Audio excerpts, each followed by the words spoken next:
Hey, salut les amis, ici Tintin du 24. Donc je vous fais une nouvelle vidéo pour fêter bientôt l'arrivée d'une nouvelle caméra que je vous ferai voir le rendu sur la nouvelle vidéo que je vous prépare pour le mois de mai. Alors là c'est sur le deuxième format que je vous avais proposé la dernière fois. Donc là je vais vous présenter pas une ville mais un site en particulier qu'on m'a parlé et que peut-être un jour on ira faire une visite. Je vous filmerai tout ça et à mon avis vous allez adorer. Bon, sur ce, je vous spoil pas plus. Rendez-vous à la fin de la vidéo pour les instructions. Peace.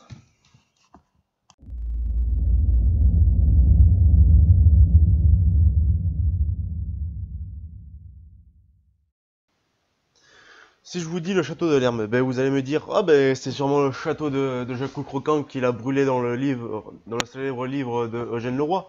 Eh ben pas totalement. C'est aussi une forteresse, comment dire, qui est aussi belle qu'intéressante.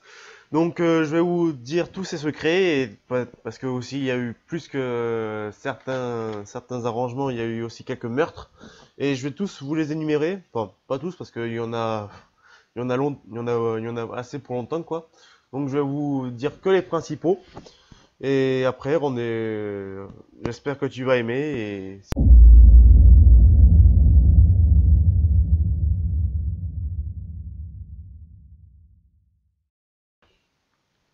Alors la commune de Rouffignac-Saint-Cernin, ben, elle se situe en Dordogne. Particulièrement, pour être précis, ben, entre 15 et 16 km de la ville du Bug, dont je vais vous faire la prochaine vidéo dans très peu de temps.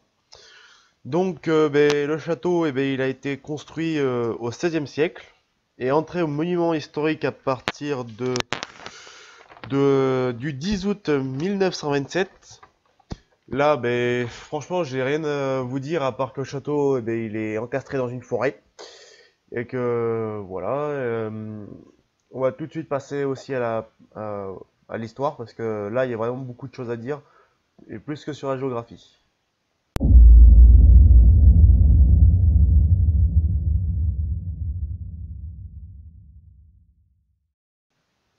Alors là, le château de Lerme, ça a été un gros massacre entre les propriétaires. Mais comment vous dire que si quelqu'un n'était pas d'accord ou quelqu'un voulait l'héritage, et ben c'est parti, tout le monde se faisait zigouiller. Alors, ben, le château, ben, on va compter les meurtres qu'il y a eu pour ce château et dans ce château. Alors, au début, il a été construit entre 1500 et 1520 au cœur de la forêt de la Barade par Jean de Calvimont, conseiller à Bordeaux, et son fils Jean de Calvimont II et ambassadeur du roi François Ier. Alors, le château appartient au Calvimont de 1500 à 1605. Alors, Anne de la Douze a été mariée en premières noces en 1582 avec Jean IV de Calvimont, seigneur de Lerme et de Saint-Paul et de la Double. Alors celui-là, je vous dis qu'il a un nom, je vous raconte pas sur la carte d'identité la taille que ça fait. Alors, ben, de ce mariage, eh ben, ils ont eu une petite fille qui s'appelle Marguerite de Calvimont. Elle se remaria avec, non pas Marguerite parce qu'elle venait juste de naître, c'est Anne de la Douze qui se remarie avec Foucault d'Aubusson, seigneur de Bourg. Ce cher seigneur, avant de se marier avec Anne de la Douze, a eu un mariage, a eu un mariage avec Madame de Pompadour en 1561. Donc c'est pour vous dire que chacun fait sa vie à côté. Alors Anne de la Douze oblige sa fille qu'elle a eue avec Calvimont de se marier avec le fils d'Aubusson qui se nomme François II. Mais ce dernier aime la très chère demoiselle Marine de Hautefort. Il accepte le mariage à contre-cœur et un jour, parce que là c'est le premier meurtre déjà. Le premier jour, un jour, il étrangle sa femme en février 1605 et pour récupérer l'héritage, ça veut dire le château de Lerme avec tout ce qu'il y a dedans. Sa belle-mère l'accuse du meurtre, donc la belle-mère Madame de la Douze. François d'Abdesson se marie avec sa belle et tendre Marine de Hautefort et il a 2 enfants, Charles et François, Anne retira la plainte qu'elle a contre son gendre. Que je trouve ça, que je trouve ça tellement con dans ce genre de, en plus, ce genre d'époque, alors que tout n'est que meurtre et sanglant. Euh, mais, euh, mais le reste de ses frères, les Calvimont de Saint-Martial, crient au scandale et l'obligent à continuer d'être contre son gendre. Donc ça veut dire continuer le jugement contre Monsieur François de d'Aubusson. Alors François, honnête ou pas, il se livre à la justice. Il est incarcéré pour meurtre et meurt en prison en 1618. Son fils Charles est assassiné dans les bois du château. Euh, Ensuite, il y a aussi Marine de Hautefort, pour se venger de cette injure, fait assassiner les deux frères Calvimont de Saint-Martial. Ça en fait des morts pour un château, moi je vous le dis. Et par sécurité, elle se marie avec Henri Bertrand Raphaël, seigneur de Puch ou Puck, et c'est son troisième mariage. Elle promet sa fille à son fils Louis de Boudet, mais la fille est déjà promise à Godefroy de la Roche-Aymon. Alors, je suis désolé, mais pour certains personnages, je n'ai pas pu trouver de photos, donc ça va être compliqué. Et déjà que rien que pour vous lire ça là, pour faire cette vidéo, je peux vous dire que c'est incompréhensible à comprendre. Donc, elle a eu un... Attends. Je sais plus où j'en suis parce que mes fiches sont un peu mélangées, merci Wikipédia. Louis Baudet met la fille déjà promise à Godefroy de la Roche-Aymon. Ah oui. La fille de Marine de Hautefort, elle a eu une fille. Et elle meurt en 1641. Godefroy, lui, pas trop attristé, il se marie en 1642, donc un an plus tard, avec la veuve de Jean de Reillac, donc Madame de Pompadour. Jeanne Amonde se remarie en 1642 avec Henriette. Oui, c'est ça. Non, c'est Jean. Non, Jean. Avec Henriette Madeleine des Grillets de Brice et mariée en 1660 avec François de Reillac. Oula, mais je me suis perdu. Enfin bref, le château a été source de convoitise, autant par les Hautefort que par les Calvimont. Ensuite, il y a eu des meurtres et de la trahison, ce qui est complètement couillon pour un château parce que autant en faire la même chose pour autre chose. Et maintenant, on passe au château de Lerme au niveau livre et film parce que oui, Monsieur Eugène Leroy, notre très cher écrivain, il n'a pas pu s'empêcher d'en faire un livre qui deviendra plus tard un film et peut-être, il me semble aussi que c'est devenu aussi une série en cassette dans les années 80.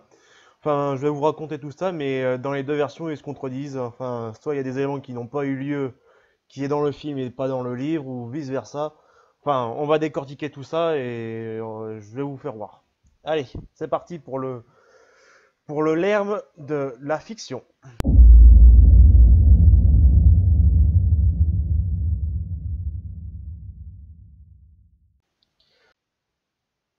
Alors j'ai connu Jacou le Croquant en cassette, j'ai connu Jacou le Croquant aussi enfin pas en cassette, la cassette c'était la collection de tous les films. J'ai connu le film de 2007 qui est sorti au cinéma, que j'ai trouvé très très joli et très bien fait. D'ailleurs je vous conseille d'aller le voir, c'est juste une extase. Donc voilà. Et j'ai connu aussi le livre Jacou le Croquant qui est, qui est bien, qui aussi retrace l'histoire. Mais vous allez voir plein d'incohérences et c'est vraiment tip top à trouver. La fin n'est pas trop la même. Alors, l'histoire se passe sous Napoléon I, à Combonègre, donc sous Napoléon I quand il est parti sur son exil. Combonègre est une pauvre petite terre qui dépend du château de Lerme où le comte de Nansac a des droits. Alors, un jour, il y a le régisseur du château qui vient frapper à la porte de la maison de Jacou et demande qu'on lui livre Martissou, son père, qui est un ancien un ancien soldat napoléonien.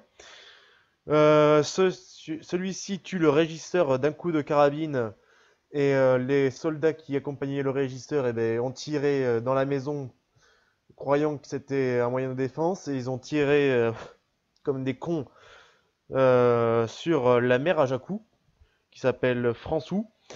Elle s'est pris une balle de bousquet dans l'épaule, donc je vous raconte pas la douleur qu'elle s'est pris.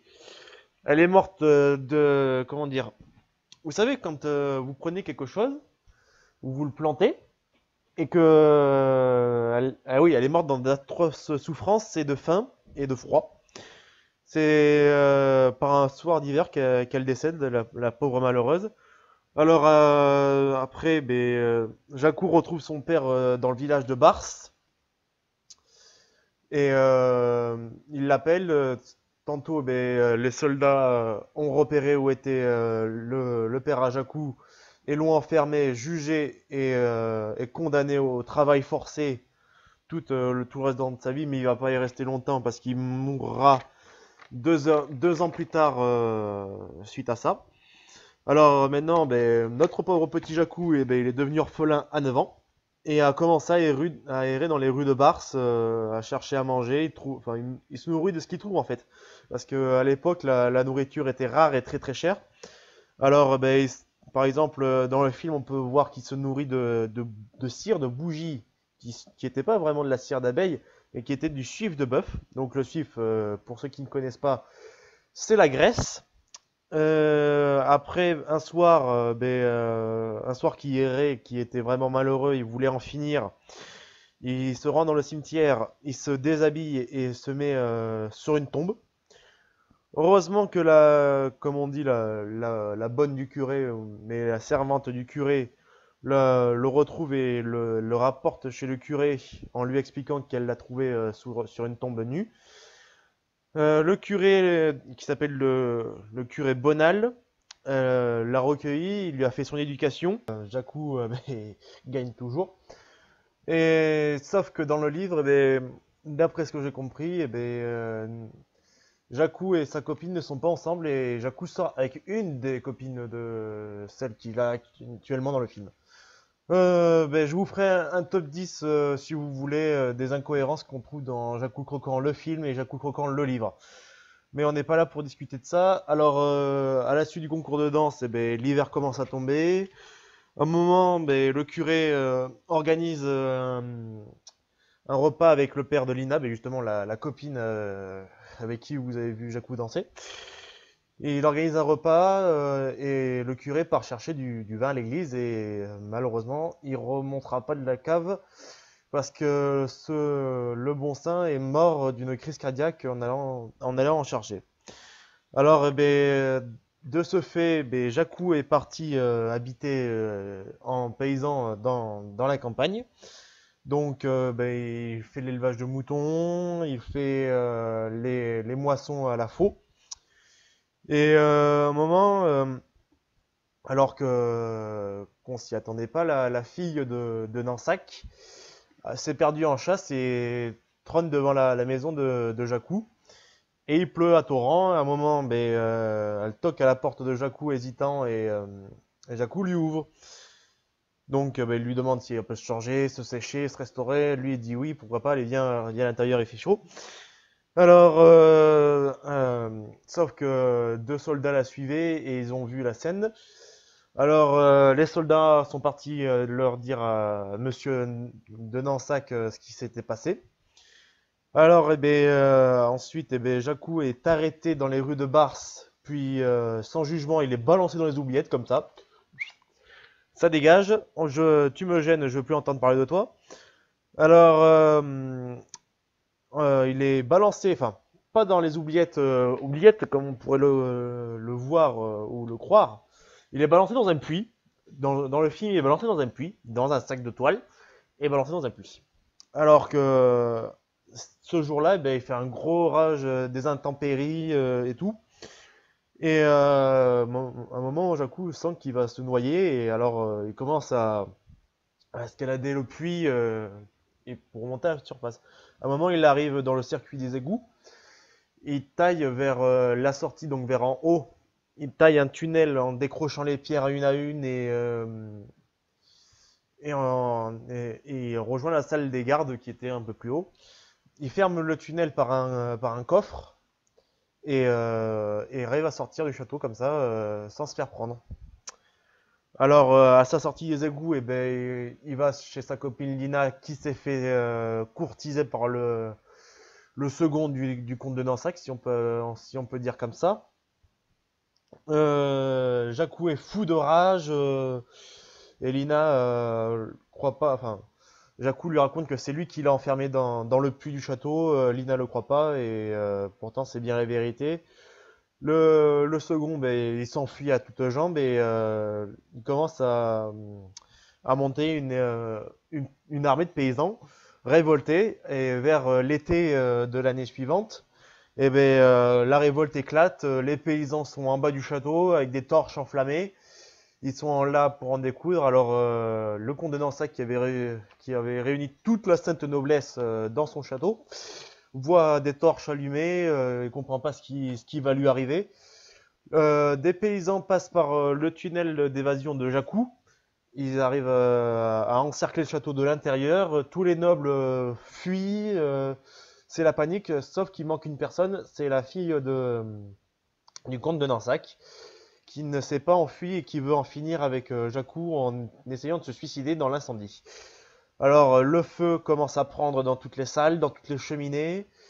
Les paysans pillent, volent le château, prennent tout ce qu'ils peuvent prendre.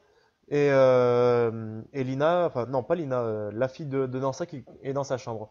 Jacou, par un excès de générosité, parce que moi j'en aurais pas fait autant, je l'aurais laissé cramer dans sa tour. Et ben je l'aurais, voilà. Bref, il est parti la sauver dans sa chambre, en, en essayant d'éviter les flammes et de cramer vif, quoi. Alors après ben, l'incendie du château, Jacou est jugé une nouvelle fois. Et d'un regard de la fenêtre, eh ben, c'est dans la même salle que son père fut jugé des années plus tôt. Et donc ben, Jacou est acquitté de ce jugement et il est juste condamné à 5 ans de travaux forcés avec ses complices. Et Nansac repart de là où il est venu et enfin, sa fille à lui part pour l'Angleterre. Donc voilà. Donc voilà.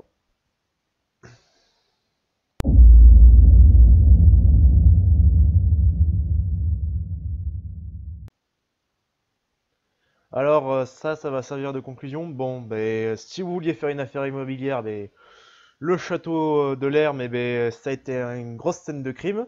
Mais là, il a été racheté pour être entretenu, donc vous pouvez aller le visiter sans problème pendant l'été. Moi, par rapport à ça, ben, je ferai une vidéo cet été avant que je parte, avant que je parte me faire opérer. Je ferai une vidéo là où je serai sur place là-bas pour vous filmer l'intérieur du château et pour vous faire rêver ou vendre du rêve. Ensuite, eh ben, question sur le film. Eh ben, le film, pour moi, était super, celui de 2007. Même s'il manque beaucoup de détails, mais bon, on peut pas tout résumer en un seul film. Donc voilà les petits loups, je vous laisse. T'oublies pas de t'abonner, t'oublies pas de lâcher le like, t'oublies pas de mettre la petite cloche si c'est pas fait. T'oublies pas de foutre un commentaire si